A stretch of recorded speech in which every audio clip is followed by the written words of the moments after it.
And welcome back, guys, to another recap of the Croatian Team Chess Championship. Today was round number 5, and I played against my friend and compatriot Dominik Horvath. I don't know how many times we've played already, but the games never get boring, and yeah, today was no exception for that. I had the white pieces and sticked to my repertoire with knight f3, but before we get into the game analysis, there's something I wanted to talk to you about. There is a Swiss company for food supplements that reached out to me, and typically I don't do any advertisements whatsoever, but I really like what they're doing, and I actually use their shots for the game. It's kind of like a mix of some vitamins and other stuff, and I just had a good experience with that. I also tried them in the World Cup, so they were so nice and sent me a couple of those shots. I now really like to do, really like to take them before the game. And if you want to support me, you can check out their website. There's an affiliate link in the video description down below. Again, the only thing that I'm getting from them are those shots, which I'm very grateful of. And if you do purchase something over their website, I will get a small commission for that. Again, typically I don't do this, but I really like their product, and I think what they're doing is great. Don't expect by using this that you're gonna win 500 rating points and are gonna become a grandmaster, but those things are kind of like small things which can help to increase your performance by a little bit. I've been playing around with those things for a couple of years already. I think it's quite interesting, and there's a lot of things which you can do with nutrition, sports, and all of that. So again, check out their website and their products if you are curious. And that was it for this part of the video. Now let's get back to the chess. As I mentioned, I played knight f3 this game.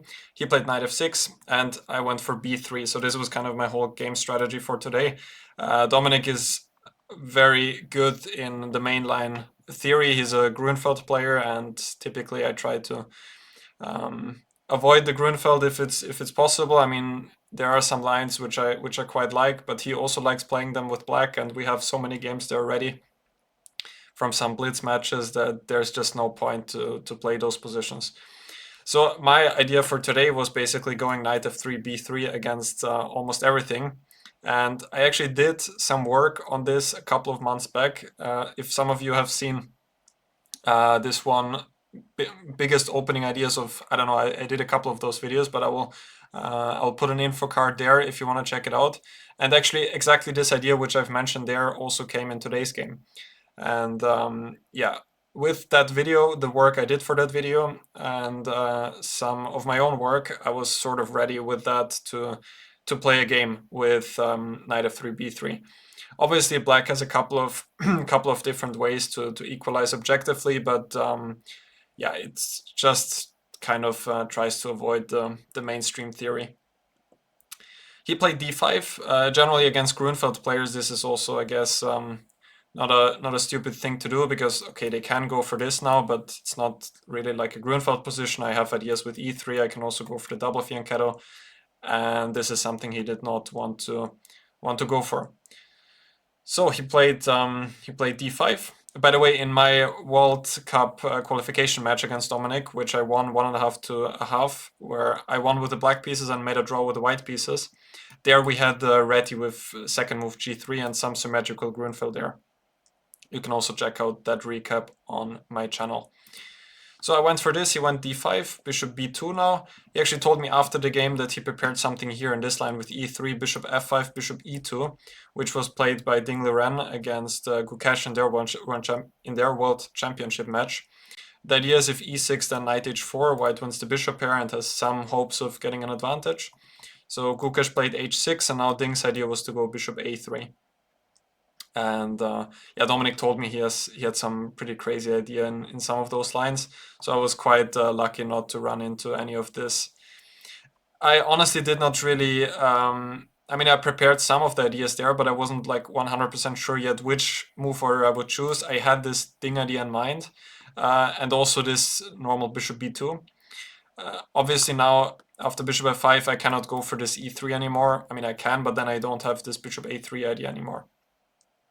So I followed my analysis. I went for the move g3. This wouldn't be so effective against bishop g4, but now at least I can go e3, and later I can challenge the bishop with with h3. I've analyzed both of those lines, bishop f5, bishop g4, in the before mentioned video.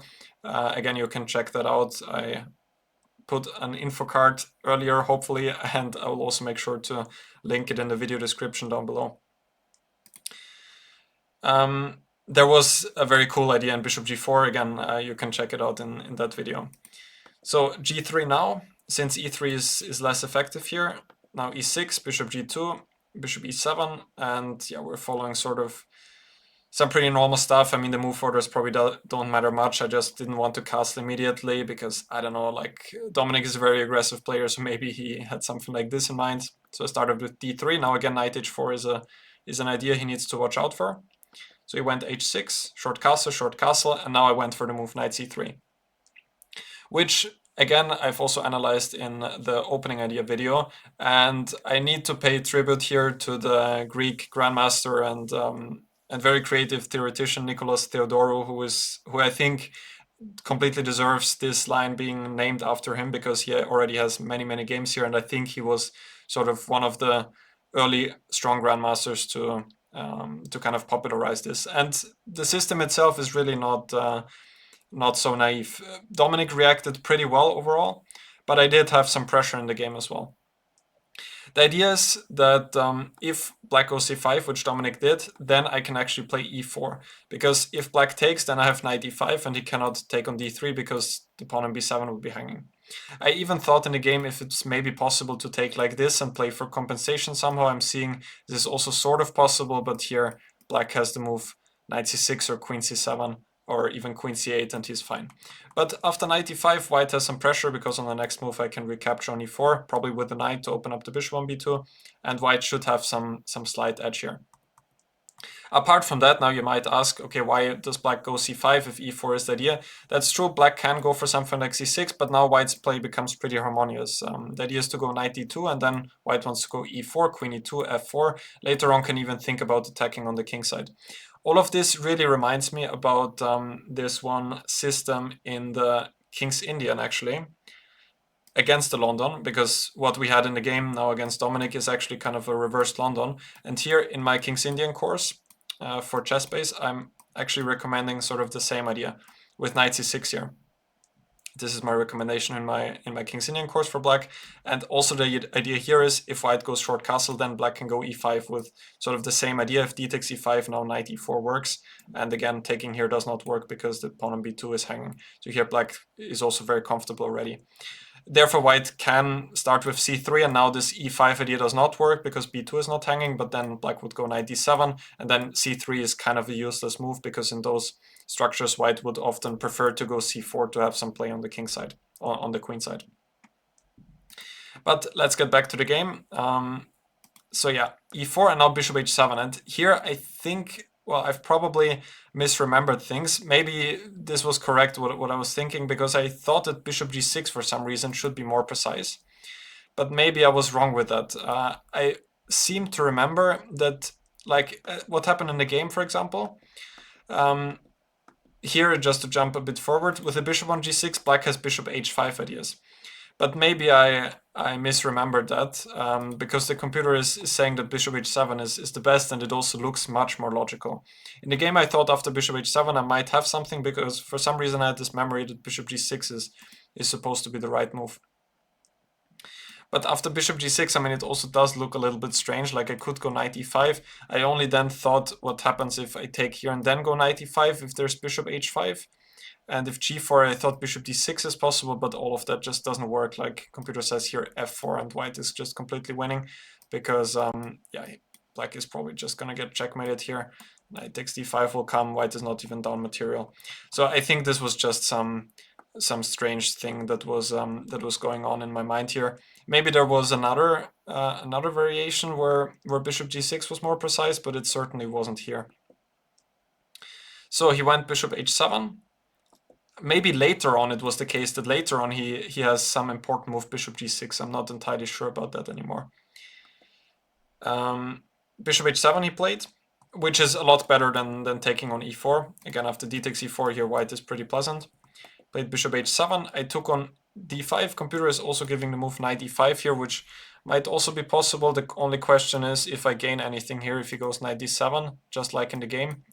And then, well, I can try to play some type of King's Indian position with queen e2, or I can transpose back to the game with e takes d5. Only now black might have an extra option to take also with the knight. Also taking with a knight, I guess here is possible, but it just looks a little bit wrong because now I can take and my bishop is has been opened up and I have knight e5, then maybe some c4 ideas. So this would also be quite pleasant. Played e takes d5, now I went knight e5. Again, let me check if all of this was correct. Knight e5 is good, yeah, it also seems very natural. He played knight bd7, which is the only reasonable way to develop. Otherwise, if knight c6, I can just take and then his pawn structure would be quite bad. I have some ideas like knight a4 and bishop a3, for example. I took on d7. I guess this was still okay because there were also some other ideas. Like here, for example, I could go for rook e1 when we both... Guys, it happened again. I just recorded a 40-minute recap in total, or even close to 50 minutes, and then I saw that the audio didn't work from this point onwards. I hope that now I fixed it. I think there was some update in OBS, which I haven't done earlier. And hopefully that's gonna fix it because already it happened at the World Cup and it's just a shame because I just had some very nice analysis. I hope I'll be able to kind of reconstruct it in the same way. It's always not the same if you show it the first time and then go over it again, but I'm gonna try my best. So this is where we left it off when the audio cut off. And here I just wanted to say, I think it was not in the previous video, that we both considered rook e1, but then didn't see anything serious after d4 anymore. So took on d7, queen takes d7, queen f3, and here rook a8 is what he played in the game. We also, at least I considered d4, knight d5, and then after taking on d5, this endgame felt a bit more pleasant because I can play on the king side somehow. For example, he has to go rook b8, protect the pawn, and then rook a1 is probably quite precise, and if bishop d6, then g4 is a nice move, just avoiding bishop f5 so that the bishop cannot get back. And then I have some pressure. I can go f4, king g2, and just slowly try to improve my position. So he played rook a8. This is the best move. Now rook a1, which might look a little bit illogical at first because typically you would take this rook, but the idea is going to become clear on the next move, because here I played the move knight to d1. Actually, when I played the move rook e1, I had knight a4 in my mind here, but then I realized that it just looks a bit strange. I'm kind of playing for tricks here, taking on f6 and then taking on c5. And even if I would get that, like for example, there was one line which I was considering just as an example. If he goes bishop g6 here, and if I take here, I don't even think that something like this should be so great for me. Even though now I can take on e8 probably, and then maybe on d5, but yeah, it just felt a bit wrong, and often black just gets also very good compensation like this, and my knight is always going to be a bit bad. And generally, of course, the big problem, what I generally missed, is that after he goes b6, now if I take on f6 and take on d5, like this, then he has, in the end, the move bishop takes d3, which I completely missed in my calculation, because he cannot take immediately because of rook e8 checkmate. But after this, I'm just probably much worse, or even worse than that, because d3 is hanging, b5 is a threat, trapping the knight. So then I kind of, I was thinking quite a lot here and then decided to play knight d1, which is a bit less committal because now the knight at least is also going to do something if it goes to e3 that might target the d5 pawn. Yeah, in the game I was quite worried about the move c4 actually, which he didn't go for. Because after something like this, then c2 is always hanging. After he takes bishop d3 is going to be there.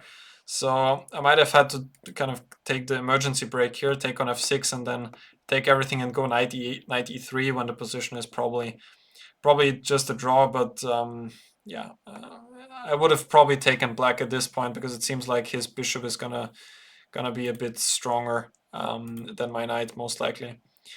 So that got me thinking kind of what was sort of the problem of my play here. Maybe what I should have gone for was, after all, to play knight e5 immediately. Maybe that's a more ambitious try, and then go for something like this and not take on d5, but instead, for example, a4 or queen e2 just keeps more pieces on the board. But I've got my chances in the game afterwards. So this knight d1 idea was anyway pretty interesting. He did not go for c4. He went for b5. He also told me bishop f5 was what he considered, but and he saw this interesting idea, rook takes c7. This is what we were talking after the game, and then take on f6, and knight e3, but it probably doesn't work because of rook e5 and protecting the bishop, and if g4, bishop g6, queen takes f6, and for example, not queen e6, but queen d6, and black should be a bit better. But it was anyway quite a cool idea. But it probably doesn't work so well because I can just take on f6, take on e8.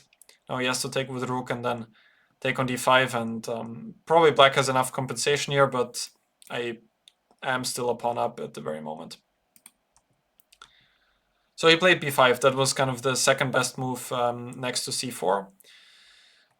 Prophylactically protecting the b7 pawn and also guarding the c4 square, which could be useful later. And I played bishop f6, the most concrete idea. Bishop takes f6, rook takes c8. And here he took with the queen. Also possible was to take with the rook instead, to sacrifice the pawn on d5. I thought that he should have enough compensation here, but it's also not something black necessarily wants to do. Like, I can consolidate my position and yeah, maybe try to make slow progress, but like, for example, like this, but black should have just more than enough long-term compensation, just put the bishop to d4. But yeah, he is a pawn up, so therefore I think he just didn't necessarily want to go for that. Instead, he took with the queen. Now, on the other hand, I played knight e3, and now, of course, he's a bit badly coordinated like this. d4, knight d5. He played queen e5. This is probably a good move in the game. I was also looking at this, but I have a couple of interesting ideas. In the game, I was thinking about queen g4, which is possible. After which I thought he would probably have to go queen d7. Otherwise, I have ideas like f4 or h4, and the bishop doesn't have any great squares, because knight f6 is also on the menu after he goes to d2. And this endgame felt a bit more pleasant to me when I was thinking about it. Computer claims 0-0 here, but actually not sure how exactly. b4 for some reason, like I don't think anyone would play that in a game. And then maybe rook d6, rook a6, trying to look counterplay like this. Yeah, I also thought about queen d1, which is also possible with either the idea f4 or h4 or also rook e1. So he went queen e5. Then I took on f6, which is a difficult decision to make because the bishop on f6 is not really a great piece and my knight on d5 looks active. But I am ruining his pawn structure, which did feel like it can be an issue for him, as it also turned out in the game. He took with the queen. Also possible is g takes f6. I was also thinking about this, but I have ideas like queen c6 or queen b7, and it generally felt quite risky for him to go into that. So he took with the queen. Now I went into the endgame. I also felt like queen b7 is maybe possible. After queen b6, I thought queen e7. Probably has to go for a6 when I have a couple of ways to continue, like rook e1 is very logical. Maybe this would have been actually a more ambitious try. Yeah, probably he would play c4 here, and then I don't know what I would do. Probably bishop e4 is the best try. But yeah, black still does need to be a bit careful here, I guess, because an endgame like this can certainly be not so easy because the d4 pawn is always weak, and there's a nice trick after queen f3. There's rook e8 check with the discovery. So I went for the endgame. Now bishop c6, attacking this pawn and trying to urge him to play b4, because then he doesn't have any counterplay on the queen side anymore, and I can even think about playing a3 myself and then rook a1, for example, trying to open the a file for my rook. I was also calculating here, it was not here actually, it was after a6, the move he played.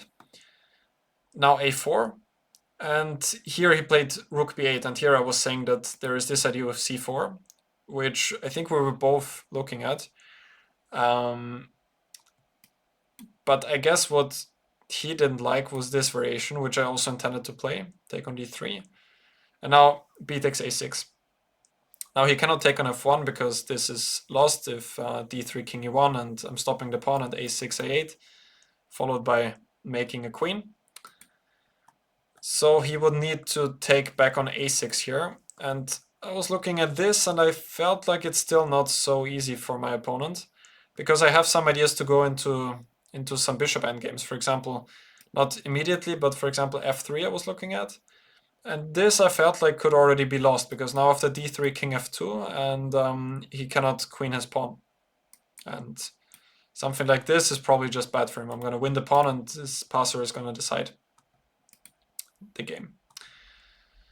So yeah, computer is claiming this is okay with moves like bishop c8 or bishop d3, but it felt, practically speaking, like black still needs to be careful there.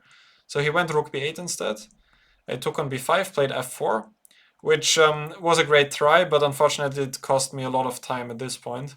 And now it becomes obvious that black's pawn structure is quite dangerous for him, because I have this huge positional threat of going f5, locking out his bishop on h7, after which the bishop is never going to find back into the game. And something like this almost happened in the game. He played rook b6. Instead, in the game, I was thinking about bishop f5 here too. And I did not see the amazing idea king f2 by the computer. The idea is now if c4 comes, I have g4. And now either the bishop goes back here, and when I have even f5, and then I'm probably going to win the c4 pawn, or if it goes back on this diagonal, then I'm really trapping it. And if I have this constellation with the pawns, then there's no way for him to get out anymore. So I don't know if I would have come up with king f2 in the game. I was looking at other ideas like rook a1, for example, but then c4 is probably just equal here.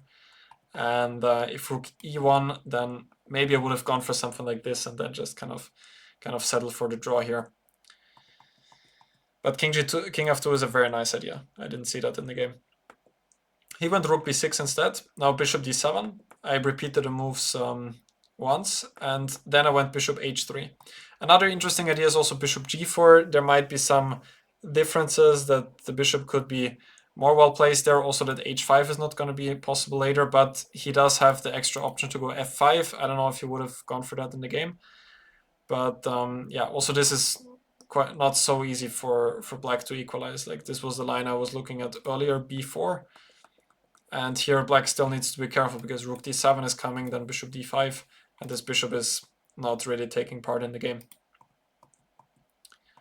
So bishop g4, another possible try, maybe better than bishop h3, but I also did in fact get a pretty big chance in the game after bishop h3, which I did not utilize. He played c4. Apart from that, well, what can he do? Again, if I'm in time to play f5, it's probably just pretty bad for him. At least that's what I thought, even though the computer doesn't agree. He can play like this, put the rook on e5, and maybe survive. I don't know. In the game, I thought this could be pretty bad, and also the computer is shooting up. So better not to try this for black, probably. I'm still not sure. Yeah, now h5 works, but if I go king g2... yeah, this could be quite close. Maybe bishop g2 is the most precise. h5, h3. The only question is if his king can come in. But yeah, now bishop e4. If I even get this, then it's really bad news. And if rook e2, I guess rook f2, check here, king h6. I could get something like this, yeah? When it's still not clear if it's winning, but probably pretty good chances, because I'm sort of a piece up. I just need to create a second weakness, which I could hopefully then do on the king side. Yeah, this is a lot of fun to analyze, but I will conclude it like this, that it's probably very good winning chances, those type of positions, if white is able to consolidate especially. So he tried to play it fast with the move c4, and here was actually, might have been a chance to win here with white. I did not check this like with a very strong engine, but as I've seen it earlier, while I was recording it for the first time, it looks like it might have been winning. Here I could have gone for f5 immediately. And I was looking at this in the game, but after taking rook c7, rook d4, rook c3, here I missed the key move. I was only looking at rook d4 when after rook b3 I thought that black is just fine because he will play b4, rook b2, and I'm just not really in time to fully consolidate, which is also the case here.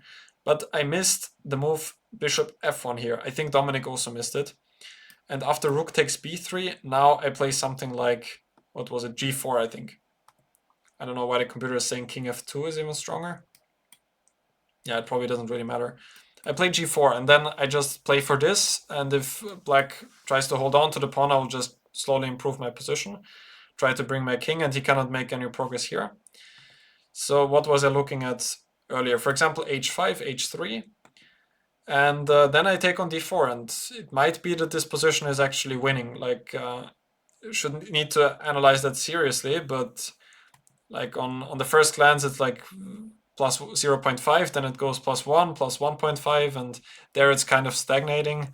Plus 1.3, 1.5, then maybe plus 2 at some point. So probably it's winning, but still not entirely sure. But certainly would have been a great chance for me, this move bishop f1. But I guess it's not so easy to see that you just sacrifice the pawn for now and consolidate everything and then just play against this piece. But would have been a very cool chance if I would have been able to see that in the game.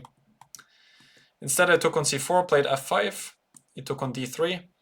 So now, of course, the winning potential has decreased, but I just thought that I won't have this weak pawn on b3, but he's much faster with the counterplay. Rook b3 is important. Otherwise, if I get my bishop to e4, then it's probably just lost for him if I can consolidate like this. Just as an example, if he just waits and not blunders the rook, bishop e4, I'll just slowly try to pick up the pawn on d4. Probably I will manage, and then he's just playing without the bishop on h7. So he played rook b3, important. I played rook f3. Now I'm thinking, can I try rook d1 here? It does look strange, and probably it also is. Yeah, now rook d2 comes. And if I start with this, then he's probably just pretty fast like this. King f3, king g5, king e4 though. Huh. Just goes for something like this. And if I go rook f2 now? Rook d8. I see he's even holding this position. How is this possible? Really getting carried away here. Basically, like in a rook endgame, you always need to stop white from getting d4, and probably then there's no way to make progress. If rook d4, then rook a8. King e3 now, though. Rook e8, rook e4. And now again moving with the rook. Yeah, fascinating stuff. Probably this is also a draw, but not easy whatsoever. So maybe this would have been another possible try to go for this. h5, rook d2. But is there rook b5 just? Maybe that's just ruining my fun. And then back rook b3, yeah? Yeah, that's the issue. So I anyway need to go for this, it seems. h5, and now I had sort of my last chance. I went bishop f1. After that, it's just nothing. I can go for the move g4. And Dominik told me he was still a bit worried about that. He probably needs to take. And then some position like this can probably come out. And Dominik correctly assessed that he should be able to make a draw here with precise play, but he needs to play actively here with rook b2 or rook b1, which he also mentioned to me. And now the idea is if I go after this pawn with king e4, then rook h2 is always going to come. And he always has sufficient counterplay. Bishop h3, king h5, and then if I take, he's going to take on h4. And the pawn on f5 will probably also drop. And apart from that, like earlier, I was trying to find some ideas at this point, but I didn't really manage. Like there was only this beautiful line here. If black takes the pawn, then he's actually lost because he's just fully dominated, and there are even some mating threats. Like for example, this was one line because black is in Zugzwang. The rook cannot move, then it would be checkmate. Rook, bishop g8, then bishop f3. So black is just in a hopeless situation here. Many moves are winning here. Just need to be careful about some tricks. For example, if rook g7, this was a draw. But yeah, what was the move? Bishop e2, for example. And if rook e3, then bishop g4, and then rook h2 is coming. I thought that was just kind of a beautiful picture when black has even a pawn up, but is completely dominated. But obviously he doesn't need to take on h4 there. He can just move away with the rook again, and then yeah, I did not manage to come up with any special ideas here to try and play for a win. Yeah, I was asking you guys before when I recorded it what you guys think, if there are some ideas to try for something, but I just couldn't find it, and still kind of struggling with it. Like if this, just rook g2 always. Yeah, so I think this was not such a huge chance. The earlier chance was the bigger one with this, yeah, without taking on c4. So this is how the game concluded. Rook b5 again important, otherwise I might be in time to consolidate like this.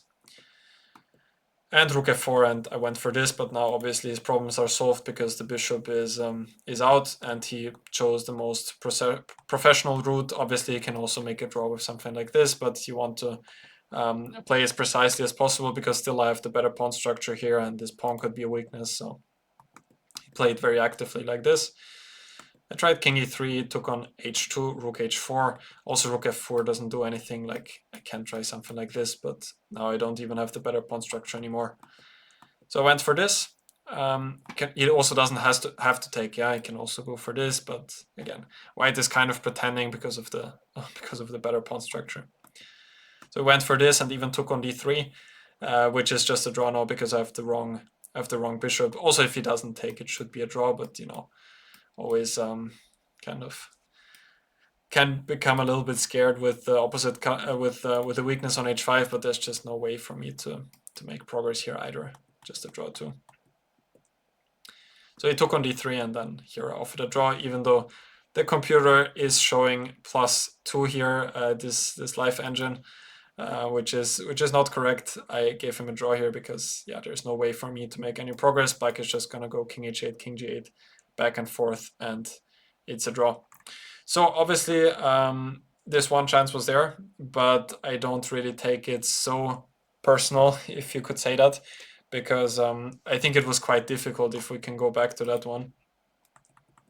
Where was it again?